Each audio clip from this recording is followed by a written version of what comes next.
New York Times writer Bari Weiss recently appeared on an episode of Joe Rogan's podcast, and they were having a discussion about the 2020 presidential election, and expectedly, she said things that were completely moronic. They were talking about, the strategy, who can beat Donald Trump, and she, of course, said, well, Democrats can't have a progressive run against Trump, otherwise they're going to lose. They need a centrist who can get those mythical moderate voters, so they shouldn't replicate the Republicans' strategy in running to, the right, instead go to the left. They should have someone who is a centrist, someone who's pragmatic. Yeah. She also coined the phrase intellectual dark web, just for those of you who don't know that, but for the most part, they were having this discussion. She had nothing of value to contribute to the conversation, but they started listing off various candidates, perhaps as a means to go through them and their qualifications. And when Tulsi Gabbard came up, she decided to randomly attack Tulsi Gabbard for the dumbest reasons possible, and when pressed on them, she was incapable of defending her positions. I mean, she completely face-planted. So we'll take a look at what she had to say, and then I'll tell you why this is the stupidest take on Tulsi Gabbard yet. But okay, so who's in right now? So we have Kamala, Kirsten Tulsi Gillibrand. Gabbard. Oh, monstrous. Monstrous? Ideas. Well, when she was 22, she had... No, she's an Assad toady. What does that mean? She is What's a toady? I think that I used that word correctly. Jamie, can you check what toady means? Like towing the line? Is that what it means? No, I think it's like a... Toadie. What does that mean? I think it means what I think it means. Toady. Definition of toadies. A person who sycophant, flatters or defers to others I for kinda used it right. self-serving reasons. A sycophant. So she's an Assad sycophant. Is that what you're saying? Yeah, that's known about her. Like, what did she say that We have to look. qualifies her? I don't remember the details. We I've read probably it. should say that before we say that about her. We should probably read it, rather. Well, I have read it. No, I mean, we should right now. Oh, yeah. Okay. Just so we know what she said. Look up I've had her Tulsi on Gabbard. here before. Look and up I really enjoyed talking to her. I like her a lot. Are you serious? Yeah, I like talking to her. Okay, I like okay. talking to her. I don't know about... I think she's like the motherlode of bad ideas. Whoa. I'm pretty positive about that, especially on Assad. But maybe I'm wrong. I don't think I'm wrong. Well, my take on her was that I think as a person who's coming from the left, who's also a veteran and is very articulate and sensible and a woman, and in talking to her, we didn't get into Assad or any of those things, but talking to her about what she feels is wrong with the current administration and the way things are running and a direction she thinks things could go in. She had some very promising ideas. I didn't know about this. But doesn't she also, did she ever apologize for believing in conversion therapy? I didn't even know she believed in conversion therapy. Am I crazy?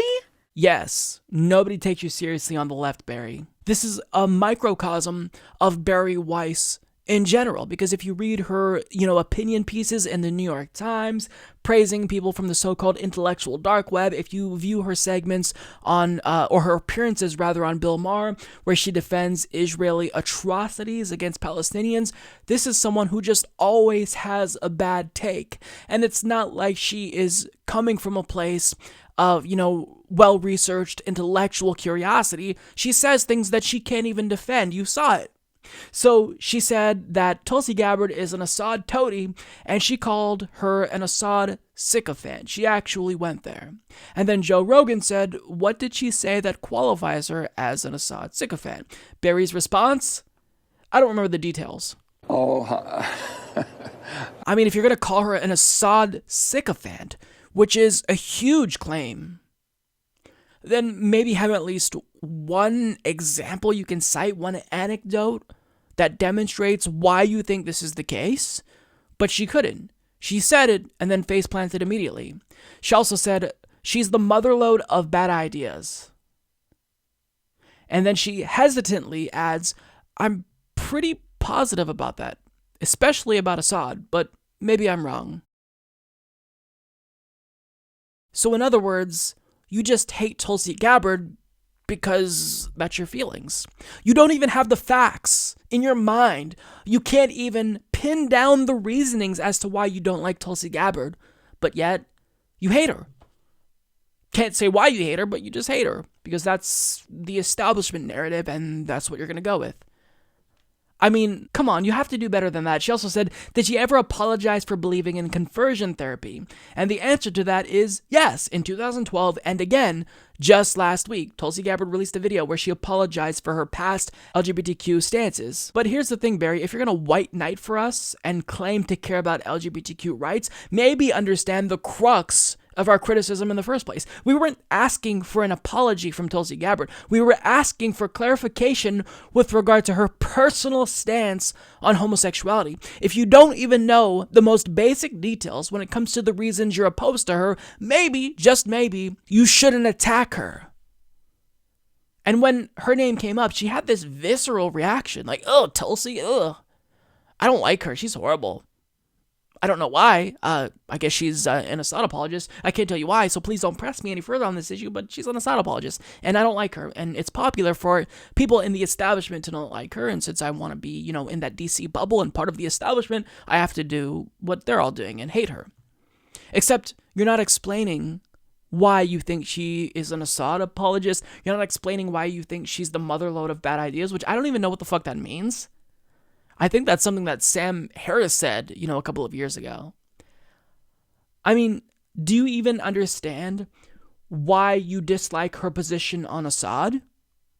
She went to Syria for purposes of peace because she wanted to actually talk to the Syrian people in order to see what they want, not what the United States want, not what the military-industrial complex wants. And even if Assad may be an objectively horrible person, even if she knows he's a brutal dictator because she called him a brutal dictator, still, that doesn't mean that we should overthrow him, because what happened the last time we just overthrew a brutal dictator, Saddam Hussein? Well, that created a vacuum that led to the rise of ISIS. If we do that again, we can see another group that's comparable to ISIS rise up in Syria. So you don't even know why you're opposed to her. You don't even know why you disagree with her stance on Syria, because you don't know what her stance on Syria is, Bari.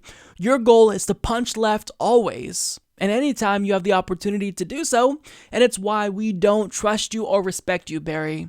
Shame on you, because if you're going to have these extraordinary claims to make about Tulsi Gabbard, at least come with a reason, but you can't even cite a single reason. You face planted multiple times in that clip. I mean, what a joke. You're supposed to be a journalist. You're supposed to know these things like the back of your hand, but you can't even describe even just superficial reasons as to why you think Tulsi is an Assad apologist. What a joke. This is what I like to call an illegitimate criticism of Tulsi Gabbard. It's nothing more than a smear attempt because for whatever reason, Bari Weiss just doesn't like Tulsi. Subscribe if you like this video, folks. Mike's tremendous, and he's doing a really, really good job. Many people are telling me about how wonderful the Humanist Report is.